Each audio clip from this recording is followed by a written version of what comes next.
بسم اللہ الرحمن الرحیم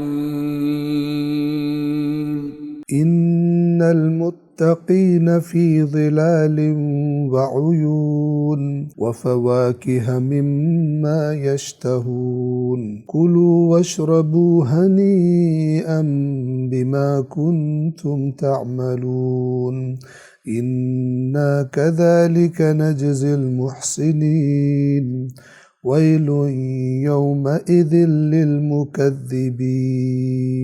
اللہ سے ڈرنے والے یقیناً سایوں اور چشموں میں ہوں گے اور اپنے من پسند میووں میں۔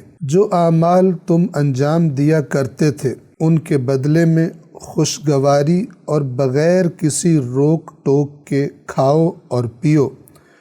کوئی شک نہیں کہ اچھے کام کرنے والوں کو ہم اسی طرح جزا دیتے ہیں۔ اس دن جھٹلانے والوں کے لیے ہلاکت ہوگی۔ احسان اسی ہا سین اور نون سے ہے۔ احسان کا معنی ہے بگڑے ہوئے توازن کو ٹھیک کر دینا۔ کسی چیز کا توازن بگڑا ہوا تھا، ہم نے اس کو ٹھیک کر دیا، یعنی ہم نے اس کو اچھا کر دیا، ہم نے اس کو بہتر بنا دیا۔ احسان دو طرح کا ہے، یا تو انسان کسی دوسرے کے ساتھ اچھائی کرے۔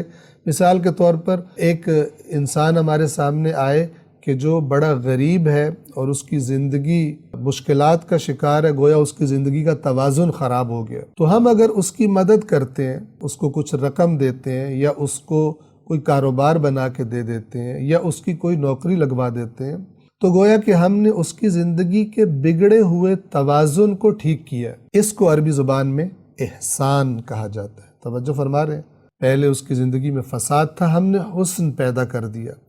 اس حسن پیدا کرنے کو احسان کہتے ہیں۔ توازن، بگڑے ہوئے توازن کو ٹھیک کر دینے کو احسان کہتے ہیں۔ یہ ایک معنی ہے، یعنی کسی دوسرے کے ساتھ بھلائی کرنا، کسی دوسرے پر اس کو کوئی انعام، یعنی اس کو کوئی نعمت دے دینا، اس کی کوئی مدد کر دینا۔ یہ وہ معنی ہے احسان کے لفظ کا جو ہم اردو زبان میں استعمال کرتے ہیں۔ اور مزید اس میں عرض کر دوں کہ دوسرے پر احسان کرنا یعنی اس کی کمی کو پورا کر کے اس کا توازن، اس کی زندگی کا توازن ہم درست کر دیں، اس کو احسان کہا جاتا ہے۔ دوسرا معنی جو ہے احسان کے لفظ کا، جو اردو میں ہم عام طور پہ جب احسان کا لفظ بولتے ہیں ہمارے ذہنوں میں نہیں ہوتا، وہ یہ ہے کہ خود اپنے کاموں میں، اپنی سیرت میں، اپنے کردار میں، اپنے اعمال میں توازن قائم کرنا۔ مثال کے طور پر ایک شخص ہے، وہ نماز پڑھتا ہی نہیں، یہ فساد ہے۔ نماز پڑھنا شروع کرے تو یہ حسن ہوگا، لیکن اگر کبھی ٹائم پہ پڑھتا ہے، کبھی ٹائم پہ نہیں پڑھتا، کبھی توجہ کے ساتھ پڑھتا ہے، کبھی توجہ کے ساتھ نہیں پڑھتا، تو یہ عدم توازن ہے، بیلنس نہیں ہے۔ جیسے جیسے میں نماز کی مثال دے رہا ہوں، باقی اعمال بھی ایسے، جیسے جیسے میں اپنی نماز کے اندر توازن قائم کرتا جاؤں گا، یعنی اس کو بہتر سے بہتر بنانے کی کوشش کرتا رہوں گا، بہتر سے بہتر بناؤں گا، اس توازن پیدا کرنے کو بھی احسان کہا جائے گا۔ آپ زندگی میں کسی کام کی مثال لے لیں جو انسان خود کرتا ہے، اگر وقت پہ جاگتا ہے، وقت پہ سوتا ہے، یہ احسان ہے، ٹھیک ہے، یعنی اس میں حسن ہے، اس میں توازن ہے۔ اور اگر نہ سونے کا پتہ ہے نہ جاگنے کا پتہ ہے تو یہ عدم توازن ہے، اس میں حسن نہیں ہے۔ پس احسان کا دوسرا معنی کیا ہے؟ کسی دوسرے سے مربوط نہیں ہے، خود انسان اپنے کاموں میں، یعنی اپنی سیرت میں، اپنے کردار میں جب توازن پیدا کر لے، حسن پیدا کر لے، تو اس کو بھی احسان کہتے ہیں۔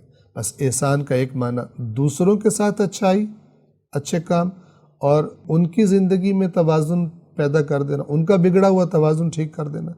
اور احسان کا دوسرا معنی ہے اپنی زندگی میں سے اپنا بگڑا ہوا توازن ٹھیک کرنا، یعنی اپنے کاموں کو بہتر سے بہتر بنا لینا، کمال کی طرف لے جانا، پرفیکشن کی طرف انسان اپنے کاموں کو لے کر جائے اور بہتر بنائے۔ اسی طرح عدل کا ایک اور معنی بھی بیان کیا جاتا ہے، اور وہ یہ کہ ایک لفظ ہے عدل، ایک لفظ ہے احسان۔ قرآن میں آیت آئی ان اللہ یأمرکم بالعدل والاحسان، اللہ تمہیں عدل اور احسان کا حکم کرتا ہے۔ عدل میں اور احسان میں کیا فرق ہے؟ عدل یہ ہے کہ جو تمہارے ذمے ہے وہ دے دو۔ صدق اللہ العلی العظیم۔